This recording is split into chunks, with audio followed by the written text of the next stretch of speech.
જ્યારે પોતાના પુત્રના મૃત્યુની વાત સાંભળશે ને કે તે ઢીલો પડી જશે. અને દ્રોણના વાત સાંભળે છે. દ્રોણની કહે છે ખરેખર શું મારો પુત્રની આ વાત છે? મારો પુત્ર કથામાં મરાયો. પણ તરત જ કદાચ આ વાત ખોટી હોય, આ કદાચ મને હરાવવા માટે નહીં પણ આ વાત હોય. પણ હવે પૂછવું પડે, જે ખરેખર સાચું જ બોલે એને પૂછવું. તો એવા કોઈ યુધિષ્ઠિર હતા કે જેને આજીવન કોઈ દિવસ અસત્ય વિચારણા નહોતું કર્યું.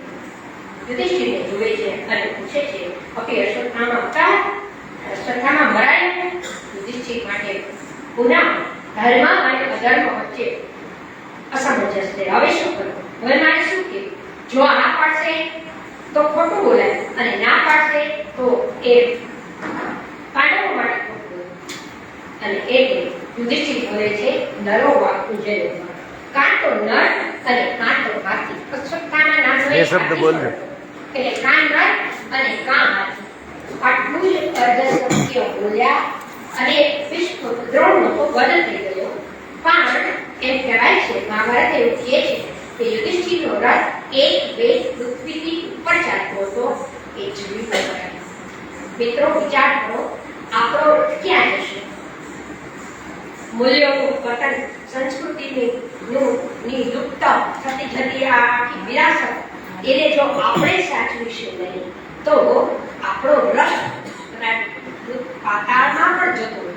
જો યુધિષ્ઠિરનો જીવનકાળમાં માત્ર અને એ ધર્મ માટે બોલ્યા, એ સત્ય પાંડવોના સત્યને સાચવવા, ધર્મને સાચવવા, સત્યના પક્ષે રહેવા અને કૃષ્ણના કહેવાથી આ કર્યું. આજનો સમય આપણે ક્યાં જતો? આજે આપણી સંસ્કૃતિ ક્યાં જશે? આ સંસ્કૃતિમાં હમણાં કૌશિકભાઈ શું કામ દેનારી છે અહીંયા સેવા. સાહેબ હું કોઈ સેવા આપતી નથી, આપ તો આ મોટો યજ્ઞ કરી રહ્યા છો અને એમાં હું કિંચિત આહુતિ આપવા માંગુ છું. મારાથી અહીંયા બીજું હું કંઈ જ કરી શકતી નથી. આ તો એક યજ્ઞમાં આહુતિ છે. લોક કલ્યાણની ભાવના એ ગીતાના દ્રષ્ટિકોણથી એ યજ્ઞમાં આહુતિ છે. કોઈ પણ સારું કાર્ય કરીએ એ યજ્ઞથી જરા પણ ઉતરતું નથી. અને એટલા માટે સંસ્કૃતિનું સંવર્ધન કરીએ, કરતા બે શબ્દ બોલશો. શાસ્ત્રોનું પઠન કરીએ, શાસ્ત્રો મુજબ પાછા ચાલીએ. કારણ કે અમારે શાસ્ત્રોમાં એમ કીધું છે, આમ તો કે ગીતાએ કીધું છે કે નહીં જ્ઞાનેન સદૃશમ પવિત્ર વિદ્યતે. જ્ઞાનથી શ્રેષ્ઠ આ જગતમાં બીજું કોઈ નથી. ભગવાને 4 પ્રકારના ભક્તો બતાવ્યા છે. જ્ઞાની, જિજ્ઞાસુ, અર્થાર્થી, ચતુર્વિધા ભજન્તે મામ. જ્ઞાની, જિજ્ઞાસુ, અર્થાર્થી અને પાર્થમાં ભગવાને કીધું છે આપણે જ્ઞાની બનાવી. ભગવાને બધી ચોખ્ખી વાત કરે છે. પણ એ જ્ઞાન નહીં જ્ઞાનેન સદૃશમ પવિત્રમ વિદ્યતે, પણ એ જ્ઞાન શ્રેષ્ઠ છે. પણ જ્ઞાન વારંવાર આપવું. એ જ્ઞાન જો આચરણમાં ન આવે તો એ ભારત છે. એ જ્ઞાનને તમારે સમાજમાં તમારા વ્યક્તિત્વ દ્વારા આચરણમાં લઈ આવવાનું છે. અને તો જ એ જ્ઞાન રહેશે, તો જ એ જ્ઞાન પવિત્ર રહેશે અને તો જ એ જ્ઞાન શ્રેષ્ઠ છે. આજે તમે લોકો વિદ્યાર્થી મિત્રોને ખાસ પૂછું કે મોબાઈલમાં ગૂગલમાં બધું બહુ સરસ મિત્રો, એ માહિતી છે, એ જ્ઞાન નથી. જ્ઞાન એ સારા સારો વિવેક, સૂક્ષ્મ અસૂક્ષ્મનો વિવેક, કર્મ અને અધર્મનો વિવેક, મૂલ્ય અને અમૂલ્યનો વિવેક, એને જ આપણે જ્ઞાન કહીશું. અને એ જ્ઞાન આપણે ગીતામાંથી મળશે, પુરાણોમાંથી મળશે, વેદ ઉપનિષદ એની અનંત ભંડારો ગયા છે, એમાંથી જ મળશે. એ જ્ઞાન આપણે પ્રાપ્ત કરીશું તો જ પછી તમે જે વિકાસ કરો છો, જે અભ્યાસ કરો છો, જ્યાં નોકરી કરો છો, જ્યાં કે તમારી આજીવિકા છે, ત્યાં એ નીતિમત્તાનો, ત્યાં એ જ્ઞાનનો, એ શામ વિદ્યાન તપોન દાન જ્ઞાનમ શ્રીરમ ગુણો ધર્મ એ મધ્ય લોકે વિભાગ પ્રધાન માનનીય શ્રી ગુરુ કુલપતિ પ્રધાન યુનિવર્સિટી સાહેબ પધારો. ના ના સાહેબ પધારો. અહીંયા પ્લીઝ કેરી ઓન.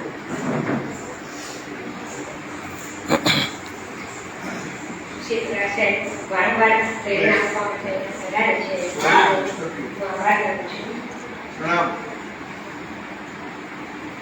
ભર્તૃહરિએ બીજી શતકમાં એવું કહ્યું છે, યેશામ વિદ્યા તપોન દાન જ્ઞાન શીલન ગુણો ધર્મ એ મત્ય લોકે ભૂરી ભારત હતા. જેનામાં જ્ઞાન નથી, દાન નથી, ચારિત્ર્ય નથી, અમારે આઈટીએસમાં અત્યારે આવે છે ભારતીય જ્ઞાન પરંપરા, એમાં 3 વસ્તુ મુખ્ય છે. એક છે ચારિત્ર્ય, એક છે બુદ્ધિમત્તા અને ત્રીજું છે કૌશલ્ય એટલે કે જ્ઞાન. જો આ 3 માંથી કશું જ નહીં હોય તો સંસ્કૃતિનું પતન નહીં, વ્યક્તિ માત્રનું પતન થશે. આપણે ગમે એટલું પૈસાવાળા થઈશું, આપણે ગમે એટલું ધન ઉપાર્જન કરીશું, જાણતી પણ આ વાત છે કે એને પાછા સારા માર્ગે ટેકવા, આપણે આપણા ધર્મના માર્ગે કેળવીને એની એને અહીંયા વાત કરી છે. સાહિત્ય, સંગીત, કલા, સાક્ષાત નર પશુ ચક્ષાણી. આ તો બધા પશુ જેવા છે. ખાવા પીવાનું તો સૌ કોઈ કરે છે, કારણ કે અમારે મિત્રલાભમાં પણ આપણી વાત કરી છે. આહાર નિદ્રા ભય મૈથુનમ છે સામાન્ય વેતન પશુ નિર્ભરાણું. ખાવું, આહાર, નિદ્રા, ભય અને મૈથુન સામાન્ય વેતન પશુ નિર્ભરાણું. પ્રત્યેક પ્રાણી માટે આ સામાન્ય છે, તો બધા જ કરે છે. પશુ પક્ષી જીવ માત્ર કરે છે. તેષામી ધર્મો અધિકો વિશેષો. તેમાં ધર્મ, મૂલ્ય, નીતિ, ધર્મની વ્યાખ્યામાં બધી જ જ્ઞાન. તેષામી ધર્મો અધિકો વિશેષો ધર્મે હીના પશુ વિશેષ. જેનામાં આ વસ્તુ નથી ને એ પશુ સમાન છે. કાવ્ય શાસ્ત્ર વિનોદે કાલો ઉચ્ચતી ધીમતા. મિત્રો, તમે વારંવાર, હું તમારા માટે ખાસ વિદ્યાર્થી વર્ગ બેઠો છે એટલે આ વાત ખાસ કરી. કાવ્ય શાસ્ત્ર વિનોદે સાહિત્ય, શાસ્ત્ર અને જ્ઞાન મેળવવામાં તમારી આ ઉંમરનો ઉપયોગ કરો. તમે સતત કાંઈક પ્રાપ્ત કરવા માટે મથો. શાસ્ત્ર વિનોદેનો કાલો ગચ્છતિ ધીમતા. ધીમતા એટલે બુદ્ધિશાળી. બુદ્ધિમાન લોકોનો સમય શેમાં જાય છે? કાવ્ય શાસ્ત્ર વિનોદ. અને મારે દુઃખ સાથે કહેવું પડે કે ભરતોની બીજી રીતિમાં કીધું છે કે મૂર્ખાઓનો સમય શેમાં જાય છે? કાવ્ય શાસ્ત્ર વિનોદેન કાલો ગચ્છતિ ધીમતા વ્યસનેન તુ મૂર્ખા. મૂર્ખ લોકોનો સમય વ્યસનમાં. વ્યસન એટલે કે દારૂ પીવો એ માત્ર તો છે, પણ માત્ર એક જ નથી. સતત ને સતત મોબાઈલના એડિક્ટ રહેવું એ વ્યસન છે. સતત ને સતત ફરવાની જાવું એ એડિક્ટ, એ પણ વ્યસન છે. વ્યસનેન તુ મૂર્ખાણ નિદ્રયા કલતે. કાં પછી ઊંઘમાં જાય અને કાં કલતે. આમાં કશું જ આપણા હોય. આપણે એક વાત નીતિમત્તાની ચાણક્યએ ભરતોએ અમારે 100 શ્લોકોમાં જગન્નાથે દરેકે આ વાત મૂલ્યનિષ્ઠ શિક્ષણ અત્યારે અમે ભણાવીએ છીએ. અને એ શિક્ષણમાં આ નીતિમત્તાની વાત સતત આવે. જો ક્યાંય નીતિ નહીં હોય, ભગવાને ગીતામાં 10મા અધ્યાયમાં વિભૂતિ યોગમાં કહ્યું છે નીતિ નસ્તિ જિગીષિતા. હું વિજય ઈચ્છતા જ્ઞાનમાં સક્સેસ જેને મેળવી છે ને એનામાં હું નીતિ છું. ભગવાને એક વિભૂતિ કરી છે. પાંડવોનું નામ ધનંજય, પાંડવોમાં હું ધનંજય છું. અને ક્યાંક ક્યાંક તો ભગવાને મર્યાદાની વાડ આવી છે. સંગાત સંજાયતે કામ કામાત ક્રોધો વિચારતે. ઇન્દ્રિયોના સંગથી, વિષયોના સંગથી, ઈચ્છાઓથી, આજે આ ખાવું છે, આજે આ પીવું છે, આજે આ જોવા જવું છે, અને આમ કરવા જવું છે. ઇન્દ્રિયોનો મોહ છે, એ વિષયોનો મોહ છે. સંગાત સંજાયતે કામ, ઇન્દ્રિયોના સંગથી ઈચ્છાઓ જન્મે છે. કામાત ક્રોધો વિચારતે. ક્રોધાત ભવતિ સમોહ, સમોહાત સ્મૃતિ વિભ્રમ.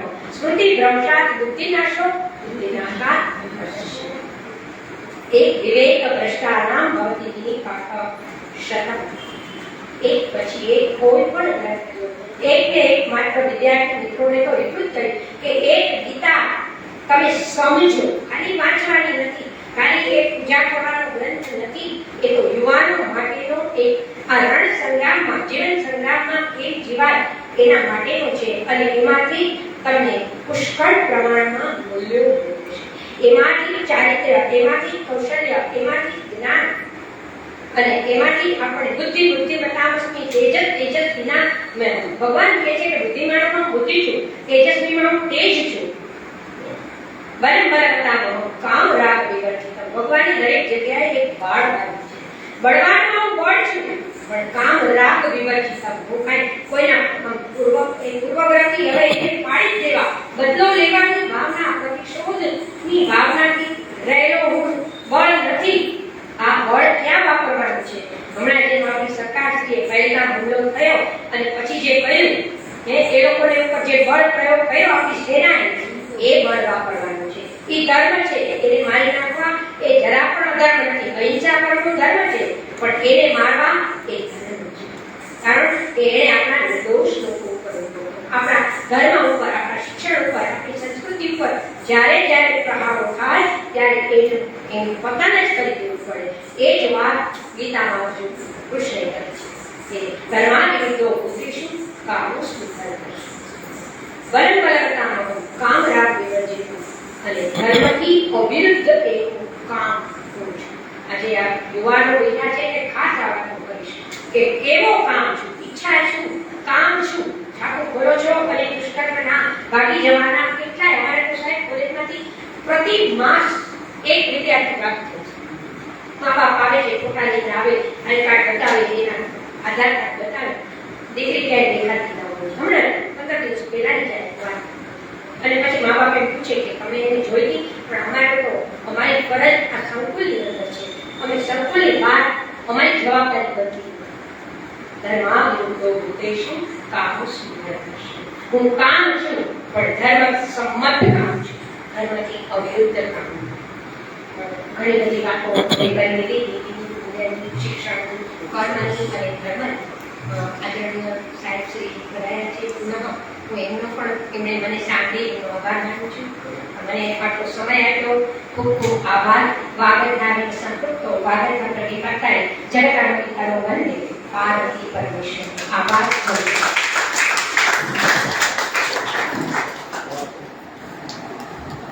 ખૂબ સરસ.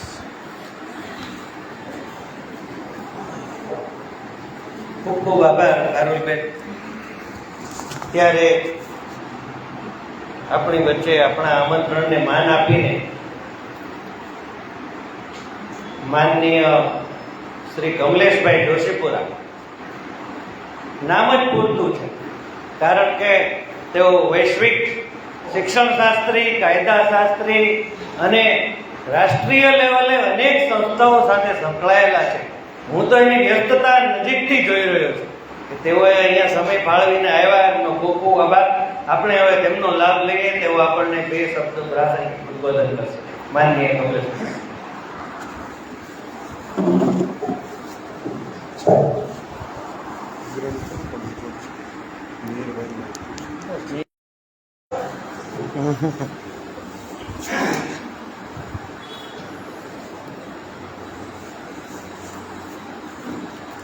પ્રમાણે સંસ્કૃત